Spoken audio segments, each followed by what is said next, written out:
As a healthcare provider, you care about measuring your patient's cardiovascular risk, and you use conventional lipid panels to do that. In this quick video, we'll discuss a better option. But first, let's take a quick step back.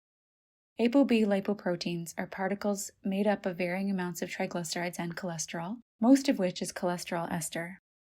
There are 5 different classes of them, including chylomicrons, chylomicron remnants, VLDL, LDL, and Lpa particles. Atherosclerosis happens when ApoB lipoproteins enter the arterial wall and, instead of exiting through the lymphatics and returning to the circulation, they get trapped. To measure a patient's cardiovascular risk, we need to estimate the number of atherogenic particles in the lumen of the artery, because that's the major determinant of the number of ApoB particles that will be trapped in the arterial wall. All classes of ApoB are atherogenic, except for chylomicrons, which are too large to enter. How do we estimate the number of atherogenic ApoB particles in the lumen? Typically, we use conventional lipid panels. We use the mass of LDL-C to estimate the number of lipid particles, and the mass of triglycerides to estimate the number of VLDL particles. So, if the mass of LDL-C is low, we assume that there's a low number of LDL particles and a low cardiovascular risk.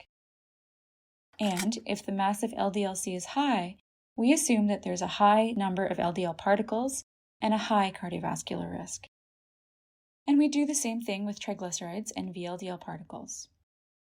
The problem with this approach is that ApoB particles vary in size, meaning that a given mass of LDL-C or triglycerides can come from a small number of large particles or from a larger number of smaller particles. And here's an important point. While larger particles deposit more cholesterol into the arterial wall, they're less likely to get trapped.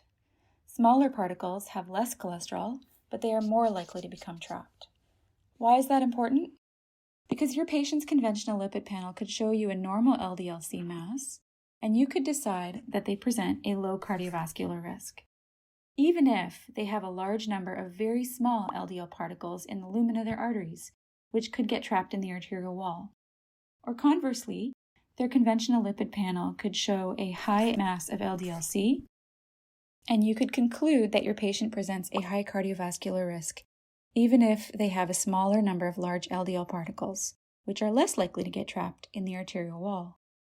And the same risk of error holds when we're looking at the mass of triglycerides to estimate the number of VLDL particles in the lumen. It comes down to this.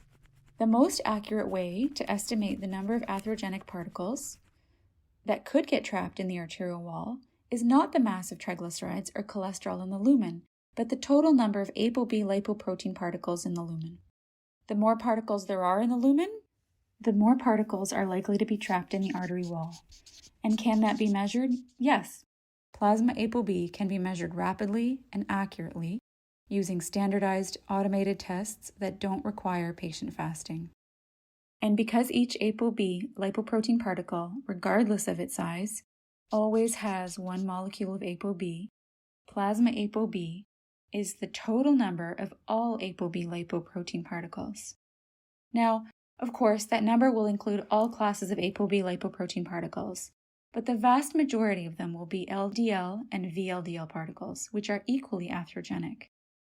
So it's no surprise that prospective observational studies, Mendelian randomization analyses, randomized clinical trials, discordance analyses, and a series of other studies have all shown clearly that ApoB is a more accurate measure of cardiovascular risk than triglycerides, LDL-C, or even non-HDL-C. And ApoB is also a more accurate marker of the adequacy of lipid-lowering therapy. There are 2 special cases when ApoB will not suffice.